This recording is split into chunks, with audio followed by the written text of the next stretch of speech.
Hello, Just Ash here, and welcome back to the channel. Now, I think it's safe to say that Vince McMahon has had a pretty awful week. But first, if you are new around here or you haven't already, please make sure you subscribe to my channel. I am trying to hit 2,000 subscribers by the end of the year. I know that doesn't seem like much of a goal, it doesn't seem like thousands and thousands of subscribers, but every little helps, so please make sure you hit that button, hit the notification bell as well so you don't miss my sporadic uploads. And with that out of the way, today we are going to be talking about Vince McMahon's terrible, horrible, no good, very bad week. It all began with the closing down of the XFL, a football league that was intended to be off-season competition for the NFL. Now, the season had already been suspended due to the COVID-19 outbreak. However, on April 13th, the company filed for bankruptcy. It also came to light that WWE owned a 23.5% stake in the company, and this is despite Vince McMahon's vehement protestations that WWE and XFL would be separate. In fact, he had very specifically told ESPN that the XFL would be strictly funded by him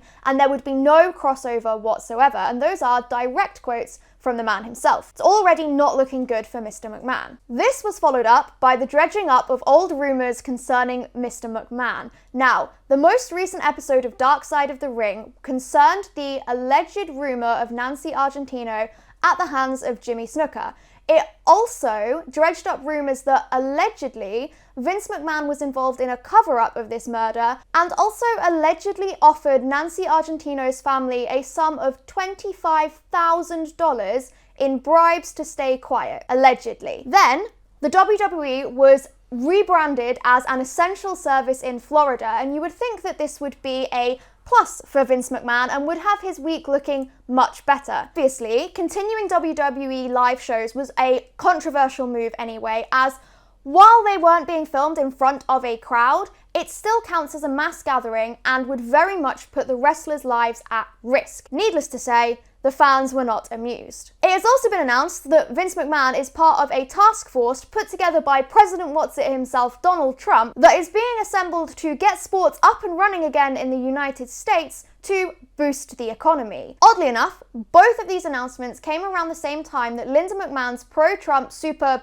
PAC, I don't really know how you say it, but anyway, they pledged $18.5 million towards getting Donald Trump re-elected in Florida. Well, that looks a bit dodge already, doesn't it? Vince McMahon is assigned to a task force and the WWE are allowed to continue working as if there was nothing wrong. All at the same time, $18.5 million from his wife's Super PAC is pledged to the Florida government. And this is something that will prevent WWE as a company from losing millions of dollars, as they will still be able to go ahead with their regular weekly programming. So, WWE is allowed to continue filming and operating as a company without any restrictions. Surely, that would be an up in old Vinnie Mac's book. Well, nope. Instead, Vince McMahon decides he needs to save even more money, and this came in the form of firing and furloughing staff and superstars left, right, and centre. This was decided after a less than 5-minute conference call, and the outcome of people's livelihoods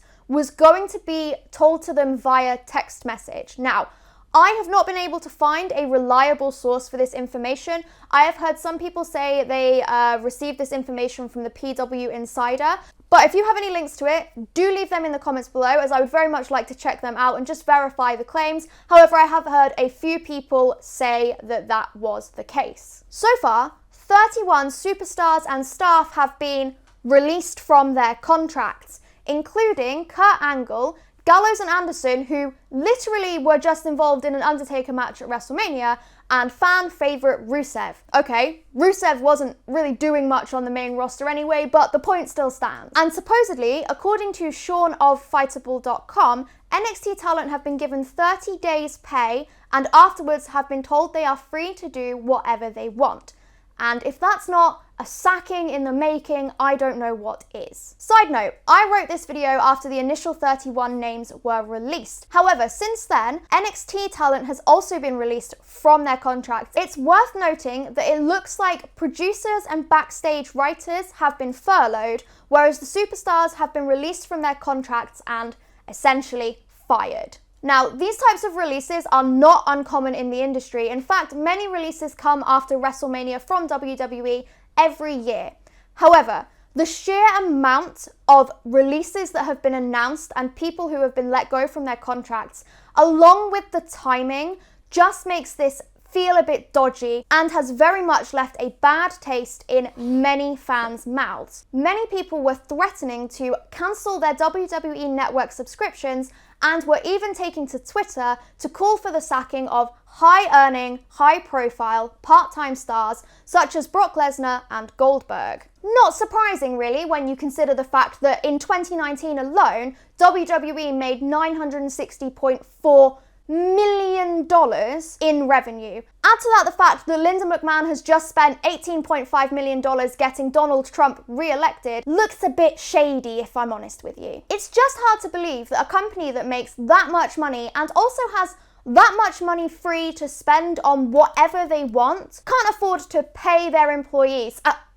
independent contractors. Because we all know that WWE superstars aren't technically employees, because if they were employees, Vince McMahon would have to give them health insurance. Sacking popular wrestlers such as Rusev, or even just any of the wrestlers that have been released from their contracts recently, who are likely now out of a job and unable to get another job given the circumstances surrounding their release and also the state of the world at the moment, it's just so disgusting. And obviously, I hope only the best for these wrestlers that have lost their livelihoods in this absolutely disgusting act of greed from WWE, and I wish them all the best for their future. I absolutely cannot believe that a company that earns millions and millions of dollars every year can't afford to pay their entire staff, essentially. It's just disgusting. So overall, it's been a very poor showing for Vince McMahon,